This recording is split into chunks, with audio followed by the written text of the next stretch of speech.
Good evening, everyone. Welcome to our celebration of Native American Heritage Month. Those of us in the Department of Interpretation have a great fondness for the Adney collection canoes, so that's why we decided we really wanted to do this program, to share these beautiful models with you. So we're going to get started. Hang on just a second. Get this, there we go. So this is Edwin Tappan Adney. He was born in 1868 and lived until 1950. He was actually from the United States, but went on vacation to Canada when he was 19 and just fell in love with canoes. That was his big kind of obsession, and it really turned into an actual obsession. So he didn't feel that this was really a hobby, though. He felt kind of driven to make these models and make as many as possible. Now, he didn't just make these like just randomly on his own. He actually had quite a few native teachers. And the photo on the right is Frank Atwin, who was a Passamaquoddy, and he was actually one of the teachers that Adney studied with. And this is a great photo. I love this picture of Frank Atwin because it shows you the size of the models. A lot of times when we think of model boats, we think of, you know, maybe a model ship like this, maybe some of the kind of bigger ones that we have at the museum and the galleries. But these are a good size model. And Adney did this on purpose. He did all of his models about 1/4 size. So if you took 4 of these models and put them all together in a row, you would get basically the full-size canoe. So this is a great example showing you how large these are. So please keep this in mind when you see the photos of some of the boats. Now, he tried to sell his collection. He actually made about 120, well, we have 120 in our collection. We think he made about 130 different canoes. 4 of them are actually in the Canadian Museum of History. And he was hoping to use these to illustrate a book that he was writing about the canoes, but nobody was interested. It was the Depression and they didn't really have that kind of money. So he thought, well, I'll just sell them. So he actually kind of contacted many different museums trying to get them sold. And that still didn't work. Nobody was interested in being able to purchase them. So what he actually did is he was having some problems with some money. He had money issues a lot during his life, and he ended up using the collection that he had built as collateral for a $1,000 loan. Well, when the Mariners Museum buyers ran across him, they heard about this. So what they did is they paid off the $1,000 loan and the $424 worth of interest to that loan, and then actually put him on the payroll and gave him a stipend every month. So he actually was able to get that kind of income, at least from this. So when he passed away, again, we had all of his collection. Now, I will show you this image. This looks like some crazy like notes from a history class or something, but he also had tons of papers that he had written, drawings, sketches, designs, all of this kind of paperwork that he had kept all this time as well. Well, when he passed away, his son inherited all of this, and he had told his son before he died, I want this to go to someone. Someone needs to inherit all this paperwork. And so what his son did, his son donated all of these papers to the Mariners Museum and Park. So we have this entire collection as well. Now I chose this image. If you notice up in this right-hand side, you see James Bay here. And then I want to show you a map of the area. So this is kind of shows you what kind of details he did for drawings for each of his areas that he was working in. Now, this is a really cool map that I wanted to share with all of you. This is a modern map, and it shows you the percentage of Native peoples that are still living in each of these areas. You might not know, but there are actually 573 federally recognized tribes in the United States, and over 600 indigenous peoples or tribes in Canada. So there's still a lot of tribes that are still very active. And, you know, Virginia is a good example. We still have many tribes that are not federally recognized. So this is just the federally recognized ones. And I thought it was kind of cool to see this map, to see the percentage totals in each of these areas. Now, like I said, we have 120 models. We chose our 5 favorites. We could do this every week for quite a while and still choose different canoe models, but we chose our favorites and wanted to share these with you guys. So I'd like to start out. It's going to be Erica Cosme is going to be starting with this first canoe, and here she comes.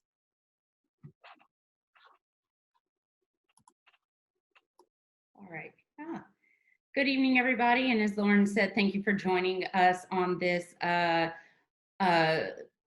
presentation on Indigenous peoples. I'm really excited to talk about this group of people in the model I have chosen. And I'll explain a little bit more about why I chose this model, but the majority of that reasoning behind it is because this group of people is called the Athabascan. So the Athabascan indigenous culture extends from Alaska into Canada and even parts of the northern United States. So it's indicated in this brownish area here on this map.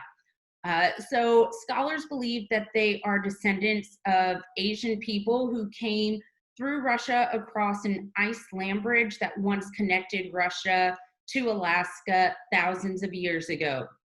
So they've been around for a good while. They are a migratory group, so they do kind of move around as the seasons come and go, especially pertaining to winter. So I'm going to go ahead and talk a little bit about the culture and then a specific type of boat that they use and the Adney model as to why I chose it. Next slide, please.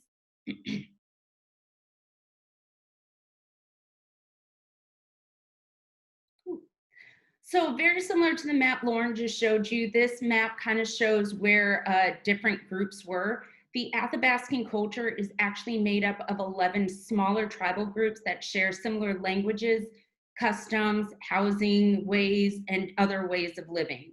So the map of the Athabascan here is going to be where the purplish up top, the reddish and pink areas there as well.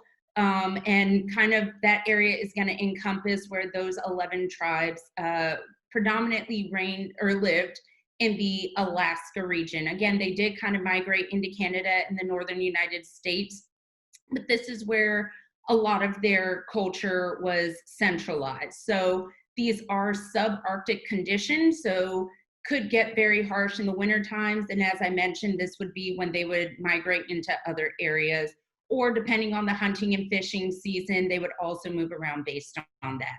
Excuse me. Next slide, please.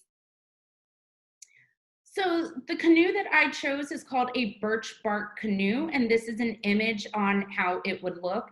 It's a type of boat that was used for hundreds of years by the Athabascan people, and it was made from the bark of birch trees. So birch trees were native to the region that the Athabascan lived, but also extended across Canada and parts of the northern United States. So it was a great boat building material for a lot of native and indigenous people to use, including the Athabascan. So the bark was used as the outer layer of the outer skin, I should say, of the canoe, and the interior would be made of other items, which I'll talk about in just a moment here. So the boat builders would cut down birch trees and shave off large pieces, large thin strips that would eventually be wrapped around after the hull and the ribs and everything else had been designed. And that's what would make it the birch bark canoe. So if you look at this image here, the final design is kind of a long flat bottom. The sides kind of come out a little wider and then narrow in at the bow and the stern.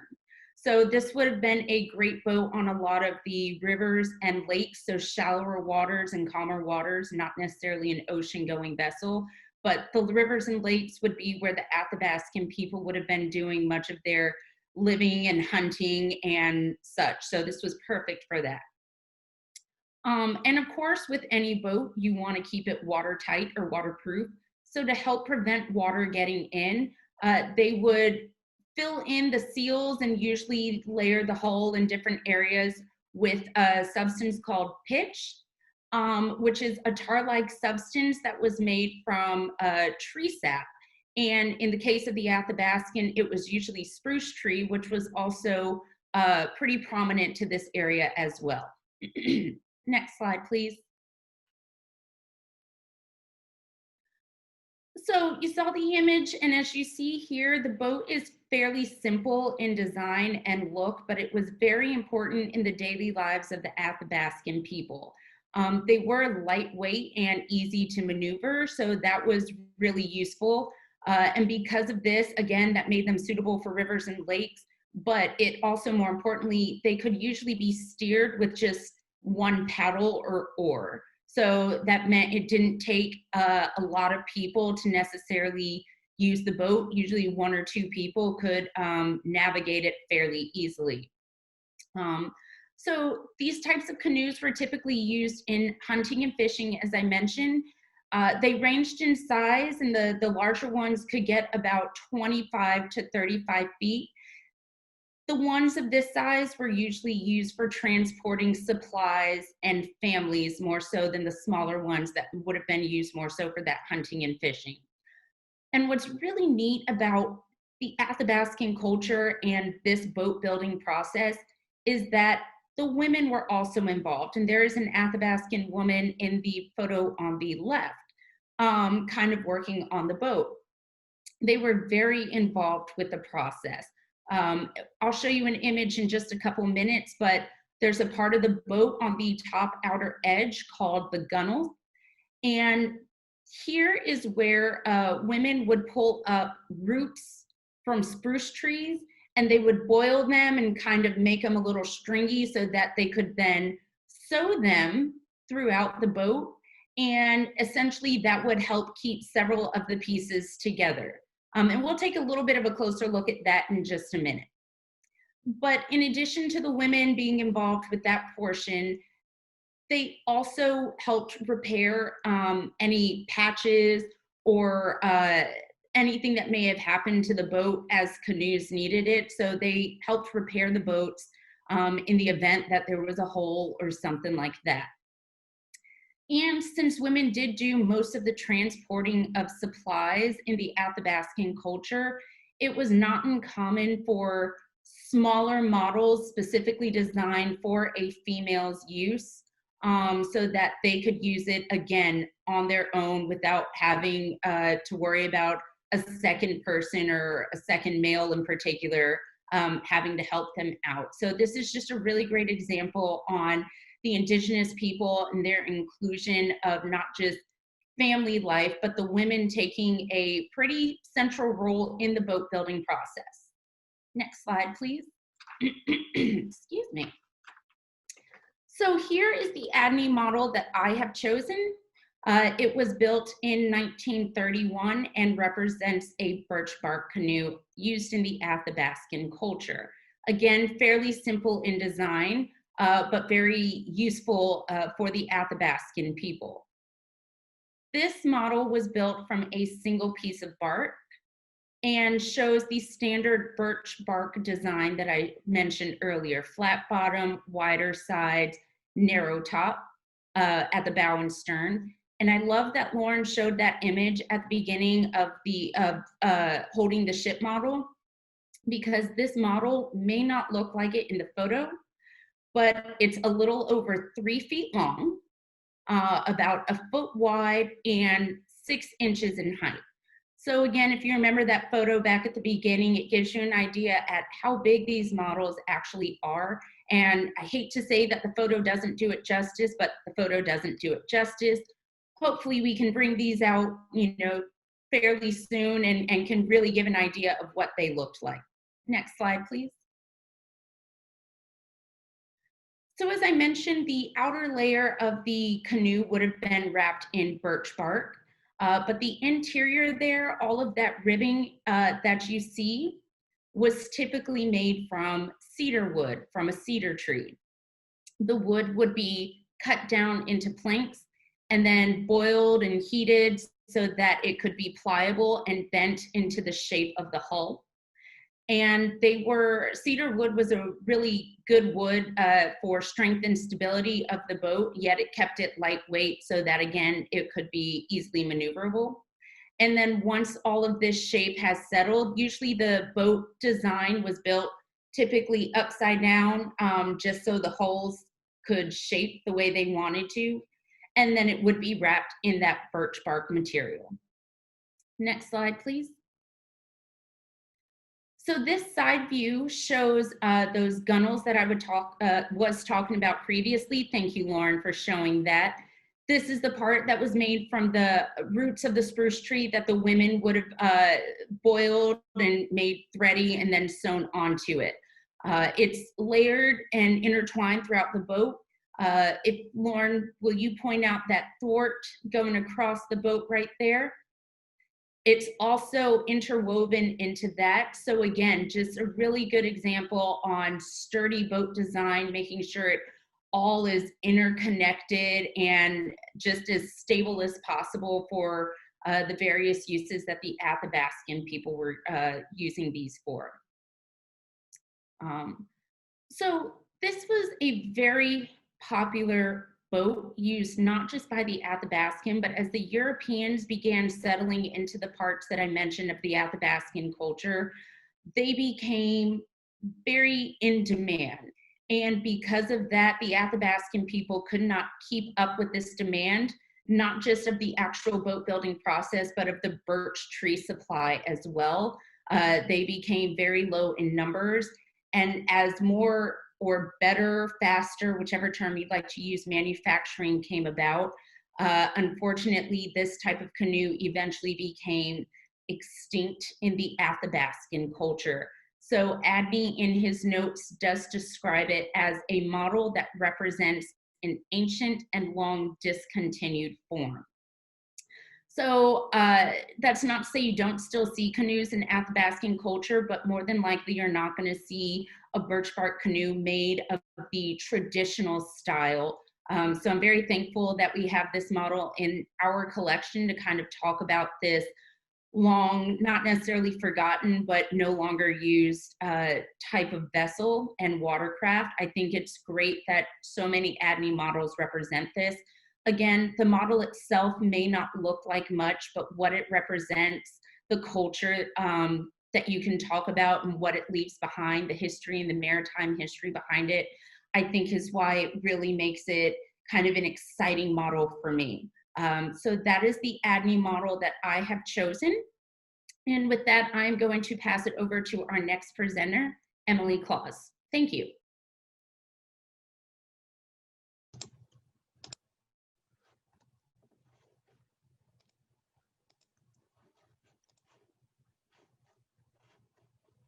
All right, let me get my notes up.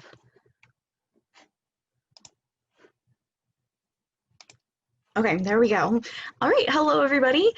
So the people that I'm going to be talking about tonight are known as the Tête de Boule people.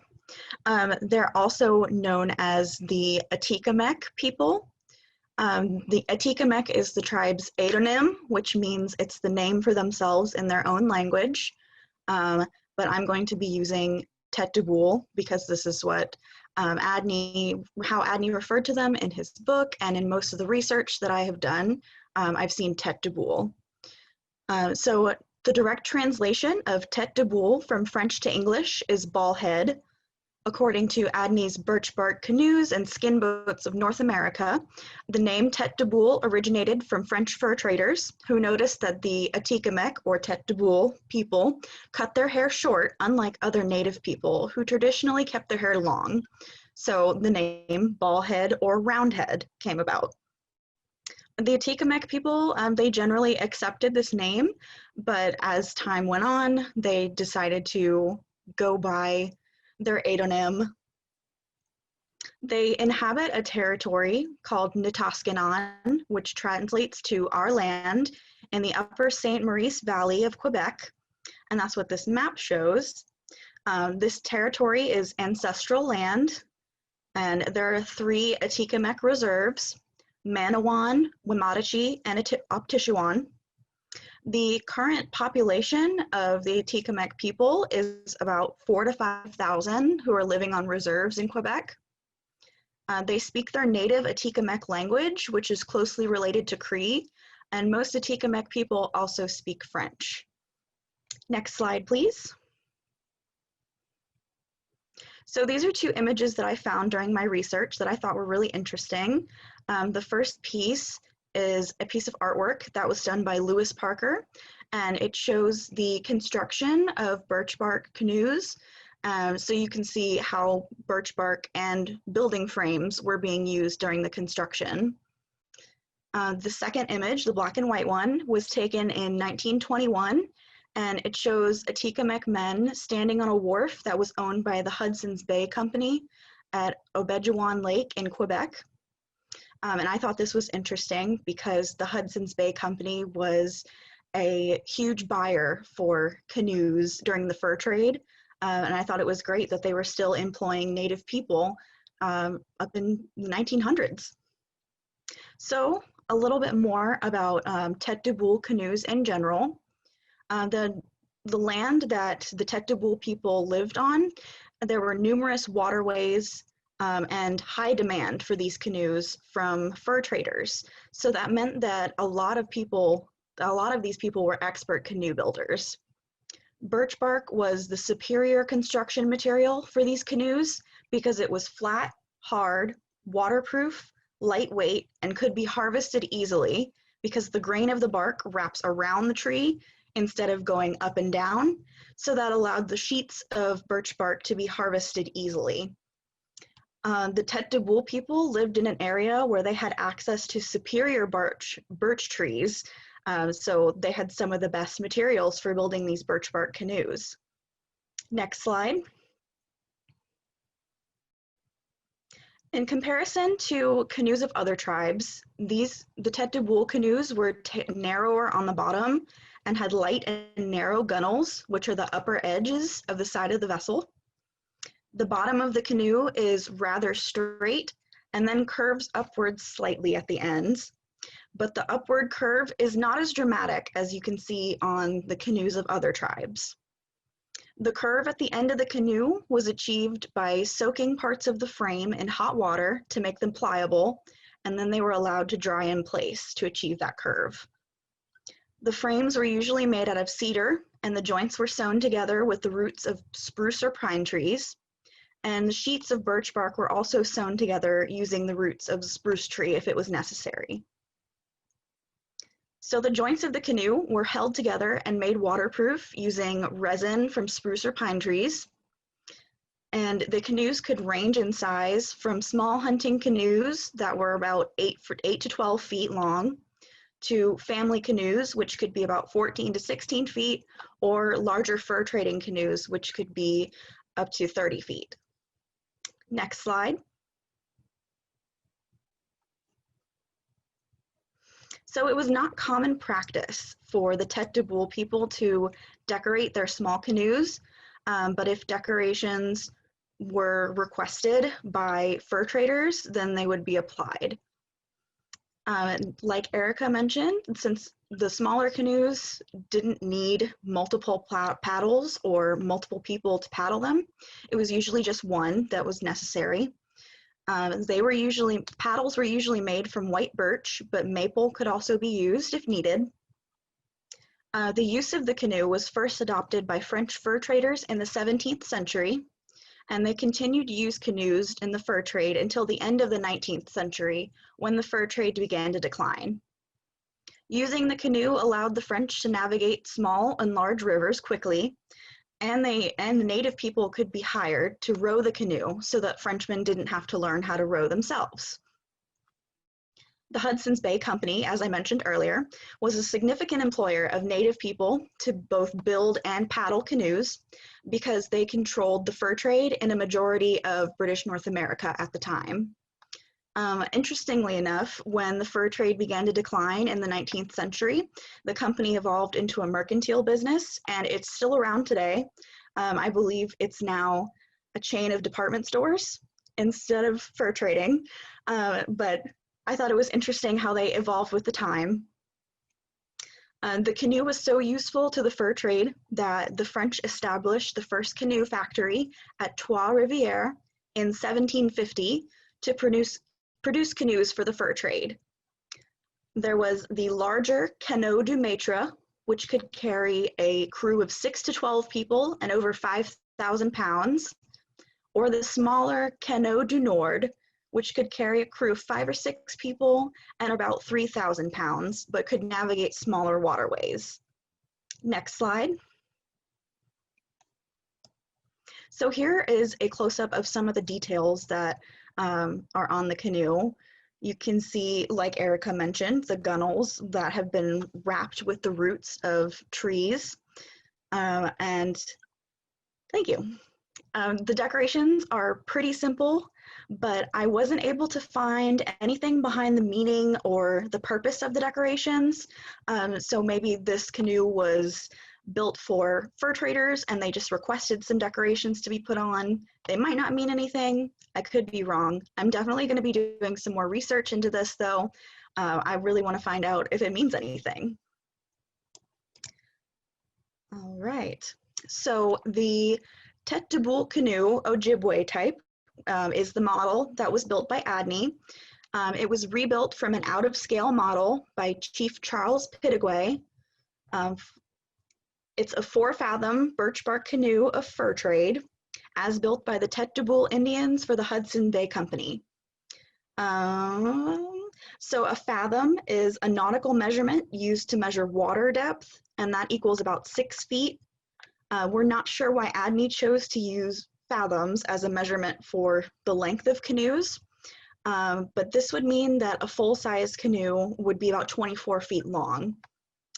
The scale is 1/5, so 5 of these models would equal 1 of the real size canoes.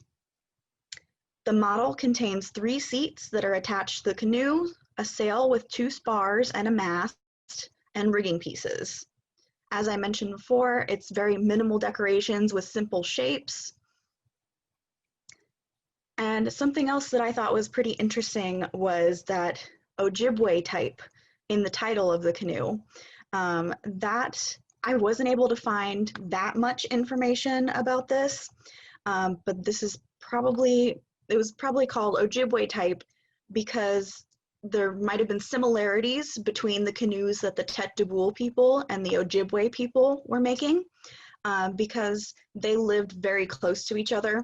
And Adney suggests that some of the Tête de Boule people may have lived among Ojibwe people before they defined themselves as a separate tribal group since they lived so close together. So that's all I've got for you guys. Thanks so much for attending. Well, here's some details. Here's some details of the designs of the canoe. I unfortunately can't read the writing that Adney did. I've tried to decipher it, but didn't find anything that explained the reasoning behind the decorations. So there's the sail, and I think that should be it. So next up, we've got Mark Newcup.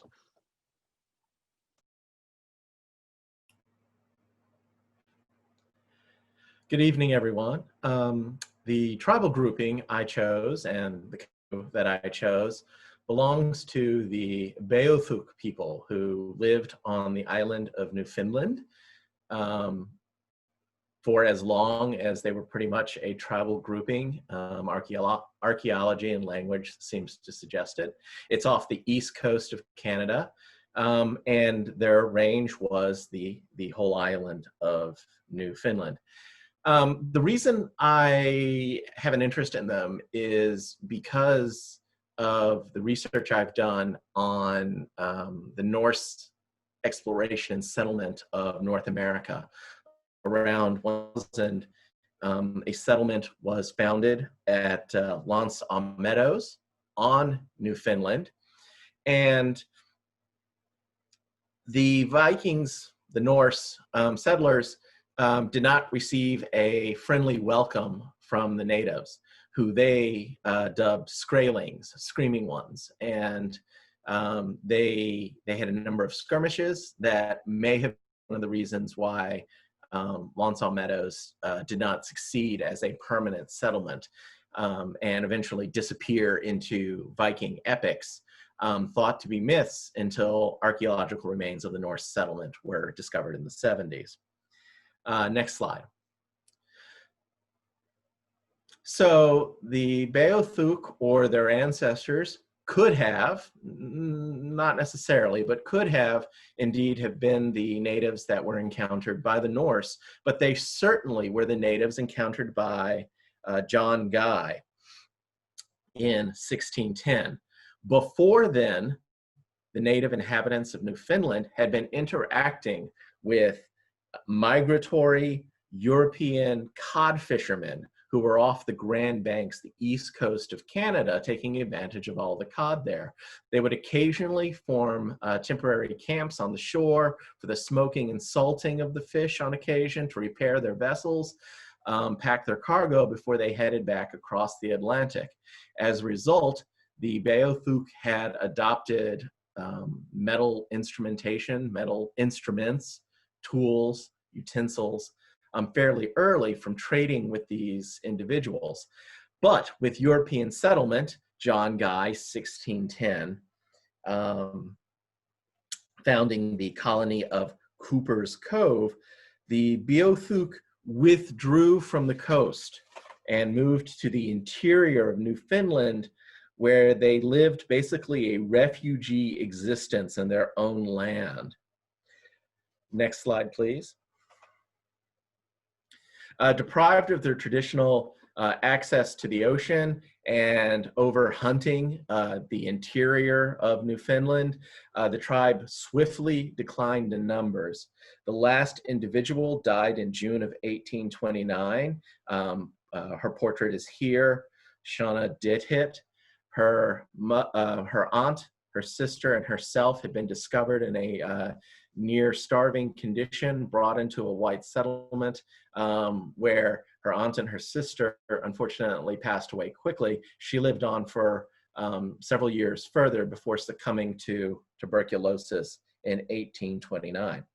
However, she and her aunt and her sister filled several notebooks with sketches and a vocabulary of dozens of words, and those notebooks are now held by the Canadian Museum of History, and they are pretty much the only source of information on the Beothuk in their own voice. Next slide, please. And this is the primary canoe I selected. The Beothuk was the name for themselves, and translates roughly as true people. And the word for canoe, as best as I can pronounce it, is Hapothuk, which might mean people mover, which makes a lot of sense when you're talking about this vessel. These were used for fishing and hunting during the warmer months. In the cooler months, the Beothuk would hunt on land for caribou, deer, that sort of thing. The distinctive shape of this canoe is worth noticing because this is an ocean-going canoe. No surprise, Newfoundland being an island in the Atlantic off the coast of Canada. It has relatively tall sides for a bark canoe, and that's designed to ride the Atlantic swells and waves, but those cutouts towards the front and the back, that still allows the two paddlers to reach the water. So a compromise in the design that allows it to successfully work the Atlantic. Two additional paddlers could be carried, or their equivalent of weight, so no more than about 4 people. This type of canoe could also be flipped over and secured with stakes and used as a temporary shelter.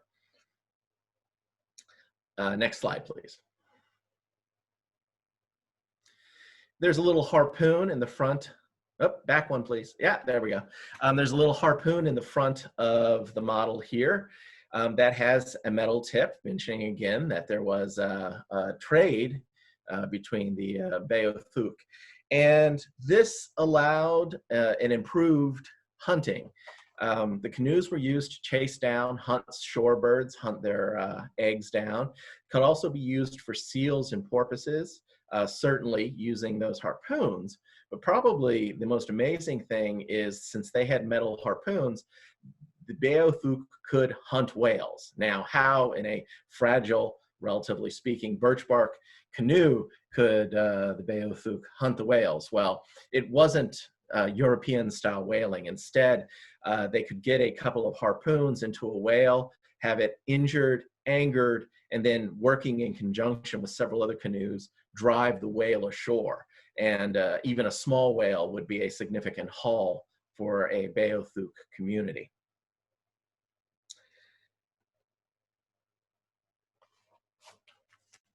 Next slide, please. The deep V shape of the canoe, this necessitated using stone ballast in order to keep it stable in the Atlantic swells. And if you're putting stones inside something that is bark, you had to wrap those stones either with fur or some sort of plant textile in order to prevent damaging the bark. Next slide, please. The meaning of the decoration on the canoe is speculative, but if you kind of squint, you see that zigzag pattern. Maybe you can make out some waves there. And the symbol on the front of the canoe, is it a rising sun? They would have had an unobstructed view to the east. Is it a tree? Perhaps. All of it is kind of guesswork. From the notebooks, we know that the Beothuk did use a lot of bird theming and symbology in their culture, but it doesn't seem to match up with the decorations on this particular canoe. Now, this model was completed in 1927. It's 42 inches long, and it represents about a 20-foot long canoe. It is made from spruce bark with a spruce wood frame and spruce wood lashing.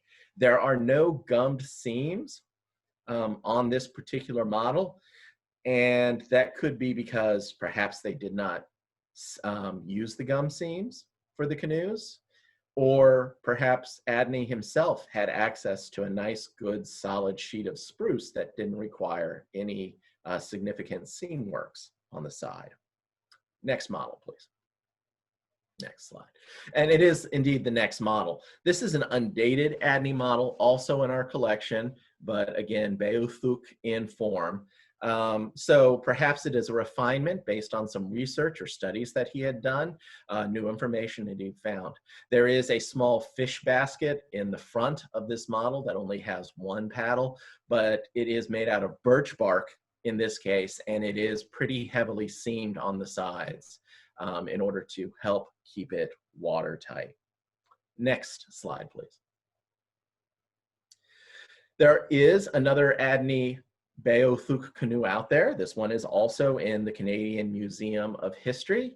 It looks a little bit rougher than our examples, and I don't know the date of it off the top of my head, but it does retain the classic Beothuk form, and it has some colored decoration on it, which is unusual for all the Beothuk examples that we have. And there is one more of note. Next slide, please. This little, it's only about 21 inches long, compared to the Adney models, is in the National Maritime Museum in Greenwich. It is a Beothuk canoe. It is made from birch bark. It also does not have any gummed seams on it. That's a pretty big deal. It's also completely rubbed over the exterior in a red ochre as decoration. And those two design details are pretty important because the maker of this model was Shauna Dithit herself before she passed away. So she, at the very least, had seen and maybe even experienced Beothuk canoes. We'd like to think so. And this is the only example of Beothuk canoe construction that was made by a member of the tribal society itself. I do not know if Adney was aware of the existence of this model. It was in existence, but it had already left Canada. So there are some differences between his models and this, but again, that red ochre decoration, the lack of seams, those hint at some important elements there. And that's the Beothuk canoe, and I'd like to pass the mic now back to Lauren Fury.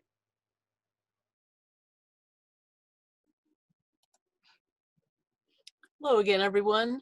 I chose a tribe kind of up in that northern area as well called the Wolastoqiyik.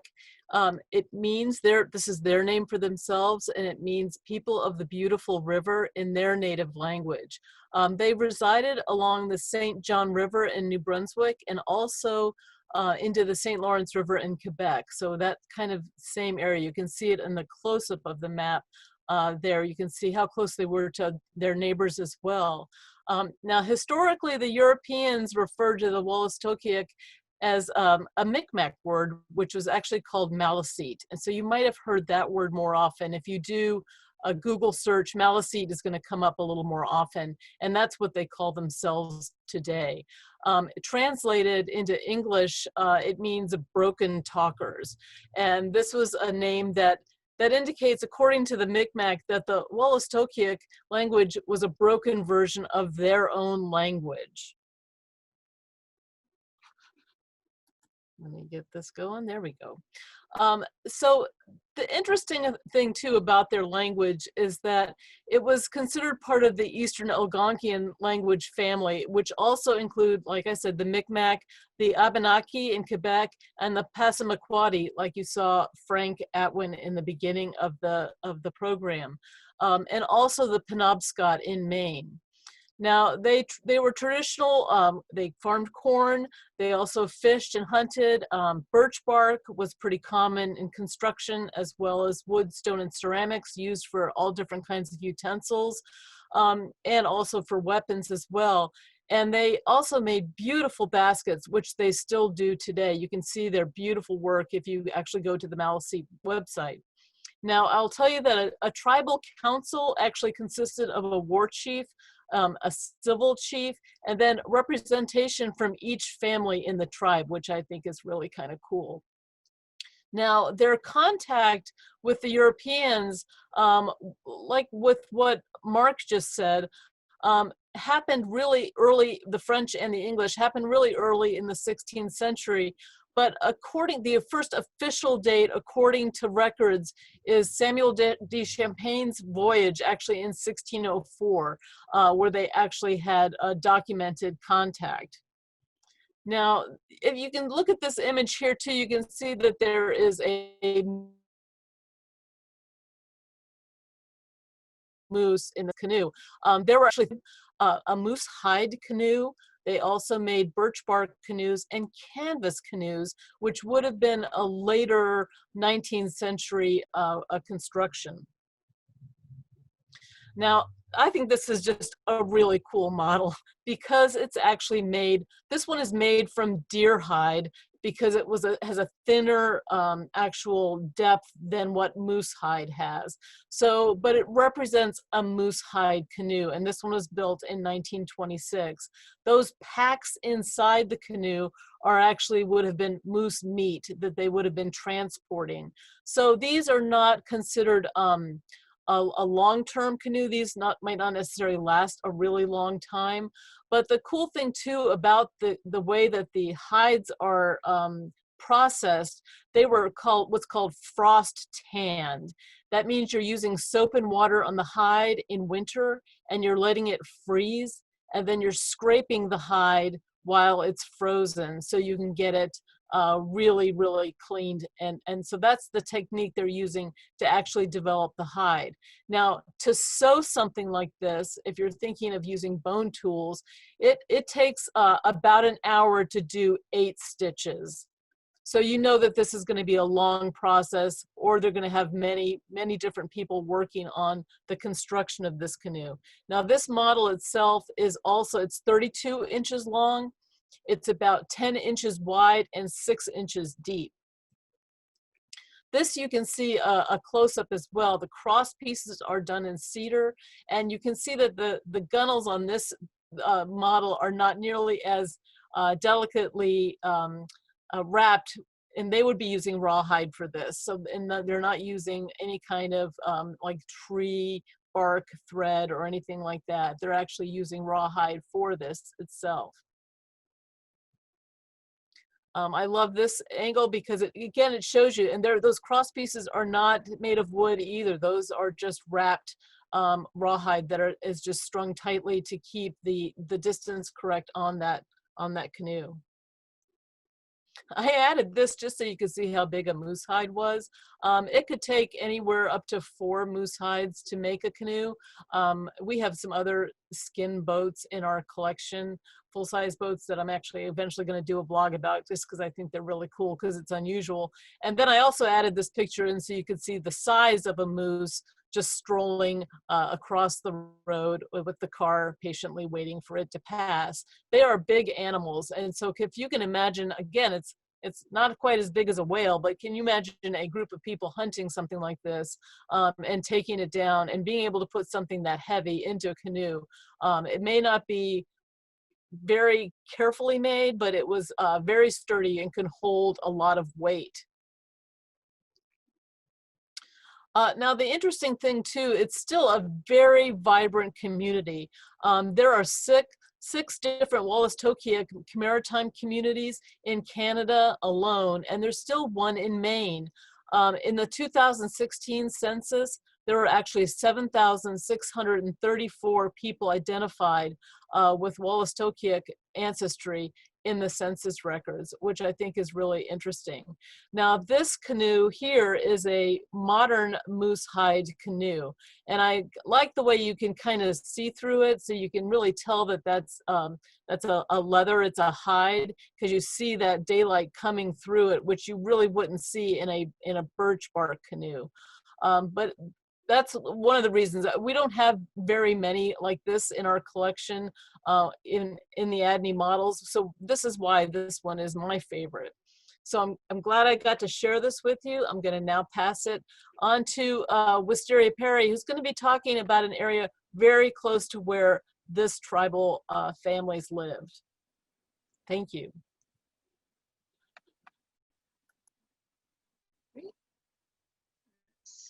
I think my video is working. Hello, everybody. So I have a group, as Lauren has mentioned, that is very, very close to the Maliseet, and I have the Migmal. Now, the Migmal has a number of different spellings as well as pronunciations. So one pronunciation is one that Lauren used, which was the Mcmac.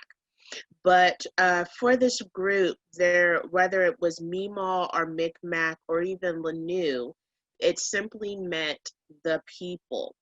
And the Migmal were one of the original inhabitants of the Atlantic provinces of Canada. And you would find them even today in parts of Nova Scotia, New Brunswick, Quebec, Newfoundland, Maine, and parts of the Boston area as well. And they were among the first people to interact with some of the European explorers as they're coming to the area. And they predominantly at the time were working in the fur trade. All right, next photo, please.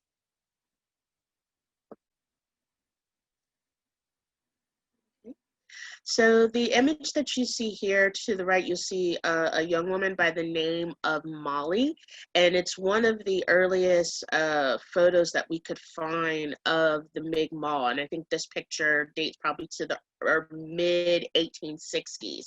And then right next to it, you have a watercolor of one of their canoes. And the Migmal had a number of different canoes. Some of them were designed for rivers and lakes. Others would have been more seagoing, like the Beowulf. Next, please. All right. So this is the boat that I chose. This is the Mcmac Restigouge Rough Water Birch Bark Canoe. That is definitely a mouthful. Now, the Restigouge is actually a river in parts of Canada, and it flowed about 120 miles. Now, with the Micmac, along with the Maliseet, the Passamaquoddy, the Penobscot, and the Abenaki, they formed what was called the Wabanaki Confederation, and they have been active since early contact with the Europeans all the way up to the present day. Now, the Migmal did have a written language. They have 17 different dialects, and all of them are part of the Eastern Algonquin languages. And their language is actually very close to the Maliseet, and it's also distantly related to the Beothuk because all of those groups are in the same area. Now, this particular model is actually the larger out of the ones that we've chosen to share with you today. This one is 50.5 feet long. It's about 8 inches wide and 4 inches deep. So this is about 1/5 of the size of the original. Now, as I mentioned, they would have had a number of different boats based on river or lakes. This particular one would have been used on the lakes, particularly the Restigouge. And the Restigouge today is very well known for its salmon, but also because of their interactions with the Europeans at a very early time. They also learned how to manage and navigate on scallop boats as well. So they have a number of different boats at that time. Now, this particular one, and Lauren, do we have another slide? Yes. So this one gives you a little bit closer, and just like some of the several canoes that you saw before, the gunnels are going to be wrapped. Next slide, please. And you can also see on the inside, so it does have the slats in the center, and that piece of wood that you see there is actually back support. So you would have a single person inside this boat using a pole, and they're using these boats to hunt after migratory birds. They're also going after seals, bear, beaver, smelt, herring, shellfish, and of course salmon. And what's interesting, Lauren, if you can go back one slide for me. If you're looking at the sides here, there is some decoration. I'm sad to say that unfortunately we do not know exactly what the symbol is. In the description, Adney mentions that it might be some kind of tree that's listed. But Lauren, you can go back to that last slide there for me. So again, you can take a look on the inside. Now, what's interesting is, as I mentioned, that the Micmac have been very active since that early contact, and they were just in the news last week. So on November 9th, the Micmac or the Migmal actually made history. So they had a coalition that was made up of the Memberton First Nation, their business partner, Premium Brands, and a number of different communities scattered across Nova Scotia and Newfoundland. They just became 50% owners of Clearwater Seafood. Clearwater Seafood is one of North America's largest seafood companies, and it is the largest holder of shellfish licenses and quotas in Canada. So 50% owners. And with this ownership and with the control, they have a huge monopoly on Canadian commercial licenses. And the benefits of this ownership goes right back into the community. So it's going to be exciting to keep up with the Migmal as they are becoming these owners of Clearwater Seafood. And I chose this boat just from the different design of it, and I personally wanted to learn a little bit more about the Migmal as we start developing and continually developing stories of maritime culture and history. So thank you.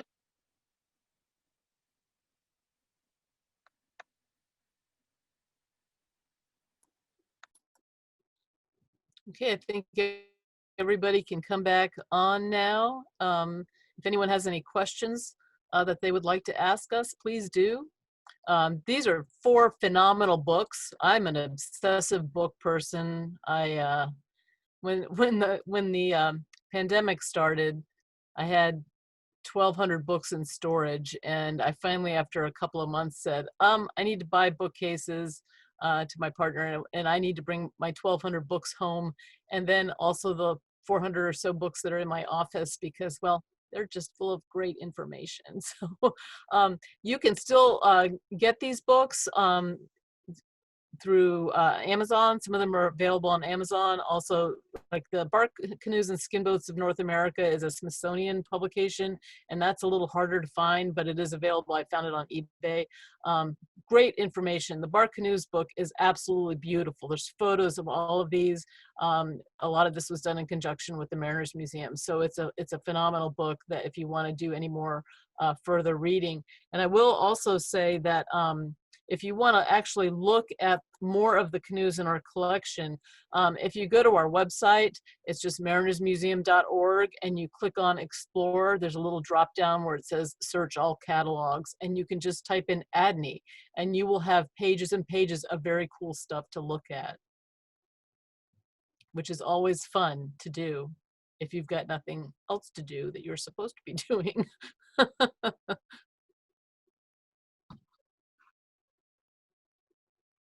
And I think Tim is still here, isn't he? Yeah, so once again, everybody, please feel free to put any questions that you have in the Q&A box, or go ahead and raise your hand. So while we're waiting on that, we have got one thing here from Frank. It says, Mark said that there were people from Newfoundland. Sounds like instead of, isn't it Newfoundland? Maybe I'm mishearing. I guess they're asking about the pronunciation of that place. Sure. In technically American and British English, it is still Newfoundland. However, apparently the current inhabitants of Newfoundland call it Newfoundland. And in fact, it's kind of slurred towards Newfoundland. It is very awkward every time I say it, and I have to catch myself. But like I said, it conforms with what the current inhabitants of the island call themselves.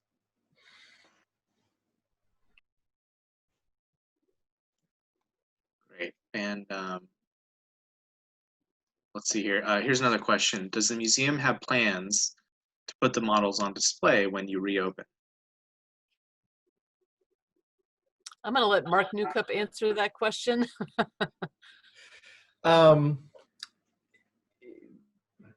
We don't have any immediate plans, but the quality of this collection is such that the display of them have come up several times. There are some constraints. Like you heard, these range from 36 to 56 inches long, so they're actually not all that small. We would need some a decent amount of room in order to get a good selection of them out. Also, the as authentic as possible building techniques Adney used means they are environmentally very, very sensitive. We have to make sure with whatever space we put them into has very, very specific humidity and temperature controls in order to keep these in as good as condition as possible. I think it is fair to say that there is a pretty good groundswell of enthusiasm to get as many of these canoes out on display in the future. I don't think it will be immediate future, but keep checking out the website. The will is there. It's finding the way to make it happen, the right space, the right time to get them out there. And we have last year, we actually did an Indigenous Peoples Day, like a pop-up one-day exhibit last November, and we had probably about 16 or so of the models out for a one-day event. And I definitely can see us doing that in the future again once we reopen, maybe next fall. But again, there are several of us at the museum who would love to see them on display some way, in some form. Awesome. So that's all the questions that we have so far. I had one question. So with these canoes, since a lot of them were like birch or some other wood, and it seems like the skin was really, really thin, how often did people have to repair these things as they were using them?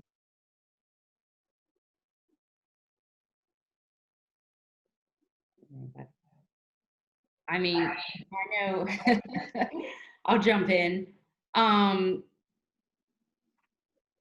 Repairs as in large repairs, or kind of just the patchwork is kind of like the stuff that I mentioned, or both? Tim? No, that was, so basically, the birch bark was a fairly sturdy boat and everything, but like with anything, after enough wear, and I can speak for the Athabascan, they use theirs regularly on a near daily basis.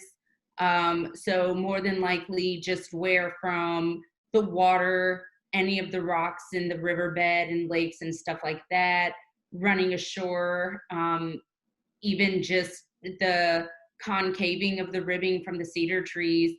I can't give you an exact time, so really the answer, and I hate to be vague, is as needed. But there's a reason that these boats were so popular, and part of that is they were sturdy and stable enough to last a decent while. But of course, every vessel is going to need its constant repair and rebuilding, or just starting from scratch. Again, for the birch tree, it was native to most of the regions that we all spoke about. So it was fairly accessible and easily enough until overproduction and mass manufacturing came for a lot of these boats to be not just remade, but upkept fairly well. So hope that kind of helps and answers your question.